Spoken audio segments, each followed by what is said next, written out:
All right, and I have okay. We are now live.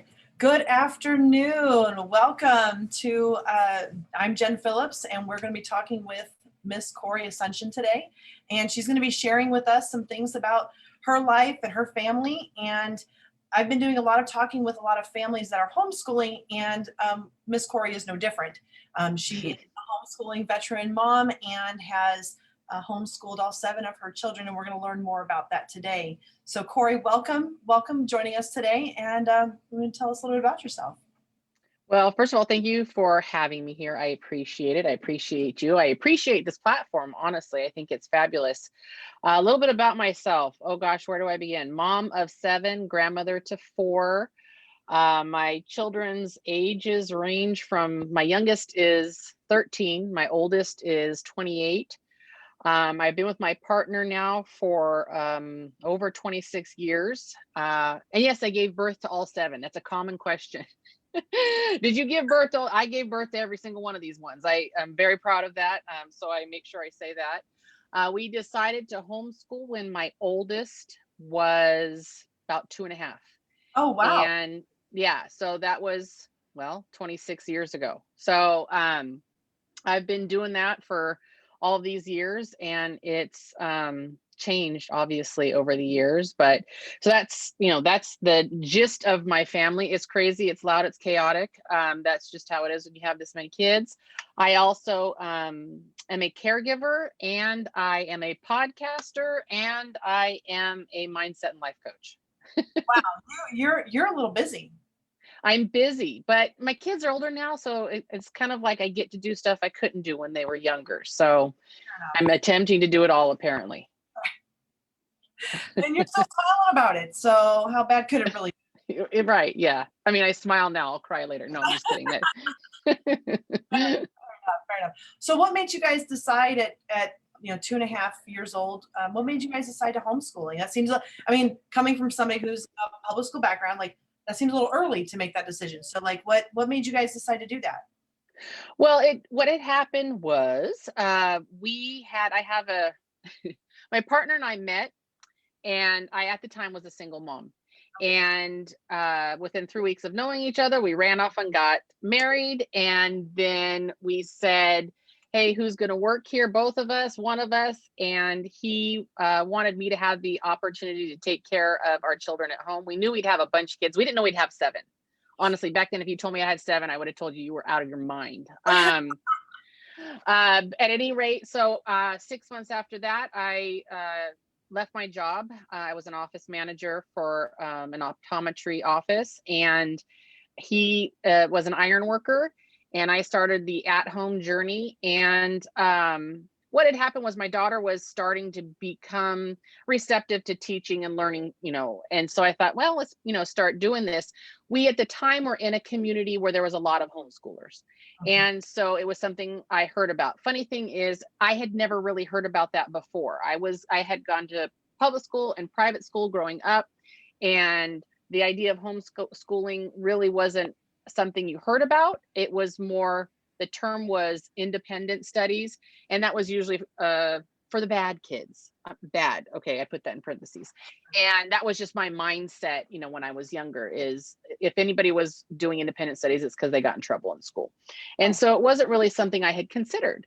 And so when it came time for me to be home with my daughter, and I had this opportunity, and we started to investigate this, and then we had this support group, it just made a lot of sense for us in our situation. In addition to that, the schools in the area that we were at weren't the greatest schools. And for us, because of a little bit of my background in education when I was going to college, it kind of made sense, and it worked, and it didn't scare me. And so there it began. Did I know a lot going into it? Absolutely not. Knew nothing. Zero. And but we learned along the way, and it's changed incredibly over the years. Absolutely, for sure. But I don't regret it. There are times when I've doubted myself, but I do not regret it. Oh, that's very cool. I mean, and I think that's a lot of times we, as parents, we kind of judge ourselves. Is this right? Is this wrong? Should we not? And kind of going back to what you said, like you didn't grow up this way. And Mm-mm. so when we're looking at why we make the decisions that we make, especially when we make those decisions for our children, looking at the school systems that we live in, in the areas that we live in, that's important. And you had support. You knew that there was support, and so that's Mhm. huge. What would you say to somebody who is stuck in this COVID land of Mhm. distance learning and really trying to decide, do I pull them out? Do I keep them in? What do I do? And because you started homeschooling 20 years ago, it's a lot different. 26, yeah. Mhm. And so what would you recommend for somebody who is trying to make that right decision, trying to feel empowered to make that decision, but might be feeling the subordination of truancy and this and that and the government and whatever because of their experience? What could you share? What wisdom could you impart for those families that are kind of feeling on the fence? Well, I think the first thing is figure out why you're feeling on the fence. And the reason I say that is a lot of times the reason why we do the shoulds and what ifs and start to question our thoughts is because of the what I refer to as background noise. And background noise is what everybody else says is the norm or is okay or is what we're supposed to do. And we get that background noise from society, from the groups we may be in. It might be church groups, it might just be social groups, it might be friends, it might be family. And I think so the first thing you have to do is figure out why you're questioning yourself. And if you're questioning yourself because of things that other people say, you have to attempt to box in that background noise and set it off to the side. And then reevaluate from there, because that was another big thing for us was, when we're making these decisions, my partner and I are strong-willed, opinionated, and a little bit can be considered stubborn. And growing up, I heard those terms a lot about myself, and a lot of it was just because I, not necessarily in a negative way, but I questioned everything, and it was usually because I didn't understand. In the sense that, okay, well, this doesn't make sense because this, and this, and so I was viewed as though I was, not teachable or argumentative, when really it was, no, wait, this, I need to understand all aspects of this before I go forward. And so a lot of that came down to making decisions with regards to our children and homeschooling as well, was wait a second, the whole world says this, but you can call it gut, you can call it conscience, you can call it a higher power speaking to you, whatever it is, you're feeling a pull in another way. Investigate that, because there's a purpose for it, there's a reason for it. And that's not to say that the purpose of the reason is specifically you must homeschool, but there's a reason you're being pulled. And then in that, you need to find out what is best for my kid, not what is best for everybody else's opinion of my child. What is best for my child? And then what is best for our family? And is this really something we can do? And you have to, that's where I would begin. It'll evolve from there, but I think it's really important to check to make sure why you're feeling that and then investigate that. And again, biggest thing is tossing out the whole rest of the world's opinion. Fair enough. And I think that, for me, when I look at being a public school teacher, and I'm not trying to say public school shouldn't be for people, but there's a lot of people right now who are thinking, I'll just pull my kids. Hmm. I don't know if they're thinking that out of frustration or out of a concern for their education or their child's well-being. Like, I don't know. I haven't pulled my kids out. Like my Hmm. kids are still doing their distance learning, and actually, for the most part, they're doing even better than they did when they were in school. So I don't have a problem with them continuing in this manner, even though Hmm. they're dying to go back to school. So I don't really have that issue, but I have a lot of people in my life who are like, what do I do? What do I do? And that's why we started our company, is because we recognized that there was a need, that people needed some support, and not fully understanding the homeschool arena, which is why Hmm. I've reached out to homeschool families like yourself, because I want to understand it better. Because if people are asking me for my advice and then I'm giving wrong information, I'm not okay with that. Hmm. So I want to make sure that I give good information, and I can give somebody, what, I don't know, but you know what, maybe Miss Cori does. Or yesterday I interviewed Molly, so somebody I know who's doing homeschooling, maybe they are in our state, maybe they're not, but maybe they can direct you Mhm. into your investigation, because I think many people are like you. They want to know they're making the right decision, so they analyze and investigate. I am Mhm. not that person. That would be my business partner. She likes to have all of the information. I need just enough to say yes. So, and then I go and do it. Mhm. And I think that knowing that, especially today, there is help, there is support, there's free Facebook groups, there's curriculum, there's all different kinds of things to help families with however they choose to educate their child, that there is support out there. So thank you. Thank you for sharing that. Um, Mhm. what, when you look at, so let's look back, you've 26 years of homeschooling, you've still got a 13-year-old and a 15, 16-year-old, 17. 16. And so you've got two teenagers right now, and those are the Mhm. last two. Everybody else is growing out of the house. Looking back now, is there, and you say you don't regret it, which is good because you're still doing it, and we really don't want to live our lives with regrets. Um, what would you say was kind of like a success story that you have from your family from making this decision, for taking the charge of being empowered and making it for your family? What would be something that you could say, you know what, this is what this did for my family? Well, there's a couple things. I know that a lot of people that are outside of the homeschool world, especially that they just don't understand, a lot of things they'll look at first was, well, how are they doing testing wise? And I have never been a fan of testing, any form of testing. I don't think it's an accurate interpretation of how a child is doing.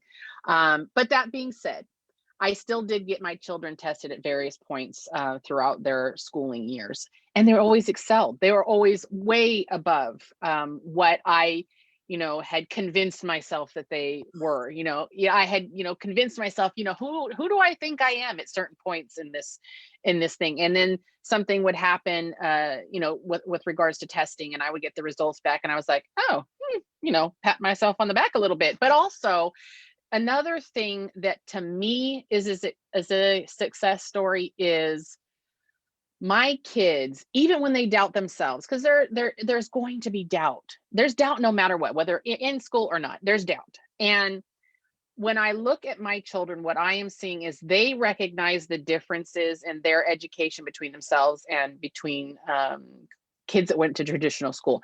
Now, traditional school, nothing wrong with it. Not everybody should homeschool their kids. I do not think that everybody should. There's some people that I get it. You can't do it. You might lose, pull all your hair out. I get it. I understand that. But what my kids have told me that they recognize is that despite the fact that there were times where they felt a little isolated, is from what the world says was the norm, that one thing we really felt was important in instilling on our children was a little bit different than the school system has the ability to do, and that was teaching them kindness and compassion and empathy, and that they just because you're an individual and you're independent and you have the right to make your own decisions, that everything you do does affect the rest of the world, and you may not even realize who it affects. And so I feel like they're really cognizant of that. In addition to that, though, I have one that's, gone on to went right into college. She's already graduated. She actually has now decided she's going to do something else. So she's going back to school. I've got two in college right now, one who's traveled the world. And these are all homeschool kids. We even have jokes at home about the stereotype that you would see pictures of homeschool kids, and we, make jokes about that, but they've exceeded my expectations as far as being an actual caring human being.